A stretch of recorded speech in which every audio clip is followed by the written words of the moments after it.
Hello friends, welcome back. How are you all?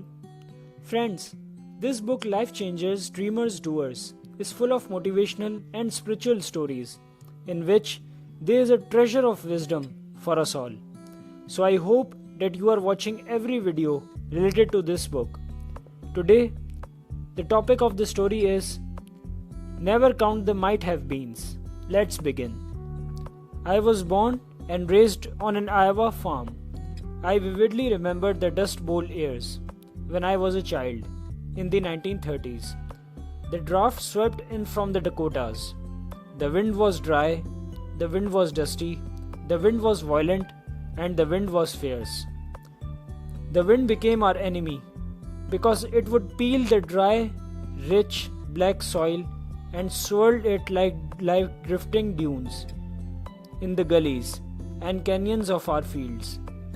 We prayed for the rains, but the rains did not come. I shall never forget that difficult year. We walked around our farm with white towels over our faces to keep from suffocating in the driving dust. Then harvest season came.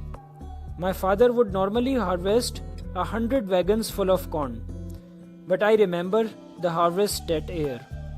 My father harvested not the 100 wagon loads we usually harvested, but a meager 1/2 wagon load. I can see the old wagon standing in the yard, only half full. It was a total crop disaster that has never been equaled before or since. You know what happened? I shall never forget it. Seated at the dinner table with his calloused hands holding ours, my father looked up and thanked God. He said, "I thank you, God, that I have lost nothing. I have regained the seed I planted in the springtime. I used a half wagon load for seed. He got a half wagon load back." His attitude of gratitude was that he didn't lose a thing, while other farmers were saying, "We lost 90 loads," or "We lost 100 loads." They counted their losses by what they hoped they could have accomplished. And I'll never forget my father saying, "You can never count up the might have beens, or you will be defeated. Never look at what you have lost. Look at what you have left." Those words of wisdom from my father, who never went past the 6th grade, were immeasurable in making me the possibility thinker that I am today. The attitude of gratitude gave my father surviving powers.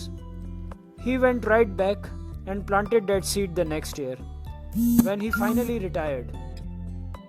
He was no longer a poor farmer. With his attitude, he prepared and left a nice estate for his children. Friends, do like this video and subscribe the channel for more content updates on inspiring surprises. Thank you.